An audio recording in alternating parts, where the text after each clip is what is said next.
Eh bien, bonjour, bonsoir, salut à toutes et à tous, ici Riger. On se trouve aujourd'hui pour un nouveau Avez-vous, et cette fois-ci, c'est Avez-vous vu le film Atlantide, l'Empire perdu. Atlantide, l'Empire perdu est un nom de film super mal à prononcer, c'est la troisième fois que j'enregistre l'intro. C'est un film Disney de ma génération. Je ne sais plus du tout la date de sortie, mais il a été refait, il a été remasterisé en version HD. J'ai voulu le regarder cette fois-ci le soir avant de me coucher, mais je me suis endormi en écoutant le film. Et je me souviens de ce film comme si je l'avais vu hier. Bon, je l'ai vu hier, mais comme si je l'avais vu en entier hier, parce que c'est le film Disney qui m'avait à l'époque le plus marqué. Pour ceux qui le savent, je fais une petite run en mode critique sur Kingdom Hearts 3. Et par exemple, Atlantide, c'était le monde Disney que j'aurais bien aimé voir dans un Kingdom Hearts. Le film est un peu plus sérieux que les autres Disney. Vous savez, c'est un peu à cette époque où Disney avait pas peur de faire mourir des personnages. Et bien là, très sincèrement, le film est vraiment adressé à un public un peu plus mature qu'un enfant. C'est plus, on tape plus dans le 12 ans, je pense. Moi, je l'ai vu, j'avais 10 ans. Et parce qu'il y a vraiment, voilà, il se passe vraiment des trucs. Et c'est pas des trucs hardcore de fou furieux de malade. C'est vraiment, on peut même considérer que c'est un film tout public parce que les morts sont pas montrés, mais voilà, ils sont présentés, on va dire. Et très sincèrement, c'est le film Disney en fait qui, tout au long de ma vie, et c'est le film Disney qui est resté le plus ancré dans ma mémoire parce que l'histoire est super bien construite, est super bien intéressante, super bien rythmée. Et je pense que de toute personne de tout âge et du coup, vit l'aventure de Milo à travers ce film, parce que c'est vraiment, je trouve que c'est bien écrit, la réalisation est top. Il y a des scènes, il y a des plans, il y a des images qui sont vraiment super belles à regarder. Et ça fait que ça en fait un film, peut-être que j'aurais dû en faire une critique. Mais voilà, moi quand j'entends parler, quand les gens parlent de films Disney, il y en a très peu qui ont vu l'Atlantide. Et je pense du coup que ce film-là n'a pas eu le succès qu'il mérite. Donc, comment ça démarre?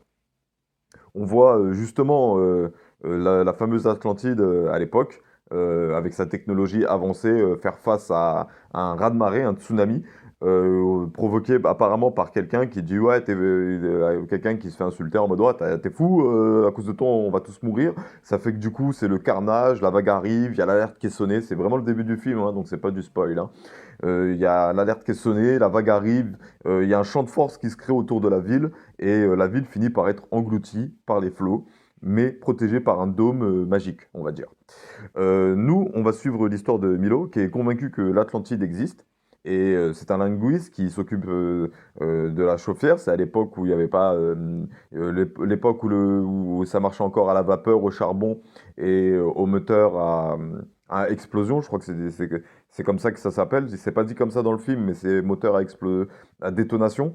Et ça fait que Milo se prépare justement à faire un exposé sur l'Atlantide en disant que voilà, avec les indices que j'ai trouvés, les études de la langue et compagnie, je sais où se trouve le livre qui peut mener à l'Atlantide. Voilà, voilà.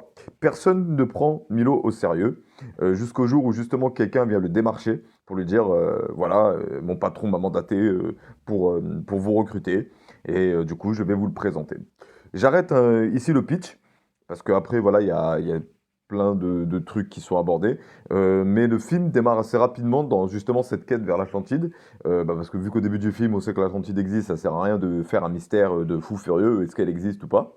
Mais par contre, en route, ils vont leur arriver des choses, ils vont devoir passer différentes épreuves mis en place justement par le peuple de l'Atlantide, je crois, pour garder leur ville secrète. Et de fil en aiguille, Milo va s'attacher aux membres de l'équipage avec qui il part et du coup ils vont vivre cette aventure. Voilà, je m'arrête là pour l'explication.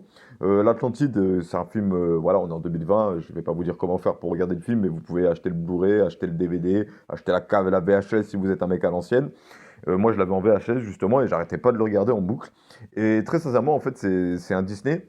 À l'époque où moi je regardais les films Disney et compagnie, je m'attendais vraiment à des ambiances enfantines, entre guillemets. Et là, bon, sincèrement, c'est un Disney mature. C'est digne de Tarzan, digne du Roi Lion, le premier. Et justement, je trouve que l'Atlantide, c'est vraiment un sujet qui est intéressant, surtout qu'à notre époque, voilà, il y a des histoires comme quoi il y a des gens qui auraient trouvé ce fameux continent perdu sur une île, dans la mer d'Égée ou je sais plus trop quoi. Et je pense très sincèrement que c'est un film qui peut vraiment plaire à tout le monde. On a un peu, voilà, dans les avec vous, je vous présente des films qui n'ont pas eu le succès qu'ils méritent. Mais l'Atlantide a eu un petit succès quand même à l'époque, je crois. Mais du coup, c'est pas un film dont ma génération se souvient, mais parce que je pense que justement, à l'époque, certaines personnes étaient trop, à l'époque où le film est sorti, et vu c'était un peu une histoire un peu mature qui aborde pas mal de sujets d'ailleurs. Je pense pas que que ça visait un public vraiment enfant, mais que ça visait un public enfant mature, on va dire. Parce que le film peut être regardé par un enfant sans qu'il soit traumatisé à vie en mode «Oh, j'ai vu ça!» Non, pas du tout. Mais par contre, voilà, il y a vraiment quelques thèmes qui sont abordés. Justement, la quête du savoir. Pourquoi devons-nous faire la quête du savoir? Pour obtenir le savoir et comprendre ce qui s'est passé et améliorer la vie de tout le monde, ou obtenir le savoir pour se faire des lover, mon pote. Voilà, voilà. Donc, je pense que c'est un film qui pourrait vous plaire. Parce que voilà, comme je l'ai dit, il est bien rythmé, il est bien écrit. On s'attache vite aux personnages, aux différents. Il y a vraiment des blagues et tout qui sont pas mal. Et c'est vraiment, voilà, c'est bête à dire, mais c'est vraiment dans l'esprit de Disney, je trouve, de l'époque, où justement, voilà, il y a quelques petits moments et qui adoucissent, on va dire, le film, des petites blagues, des petites situations un peu comiques. Et justement, le personnage Milo, qui n'a jamais été pris au sérieux et qui n'est pas pris au sérieux par son équipage, va justement montrer que depuis le début, oui, je savais ci, ça, blablabla, il faut faire ci, enfin, nan, j'ai tout compris. Et, euh, et bon, on va dire que je vous ai un peu spoilé, mais bon, c'est un film Disney, donc c'est facile à voir venir, hein, ce genre de truc. Mais pour prouver qu'il est vaillant, il va devoir faire des choses et ça amène que c'est vraiment un Disney.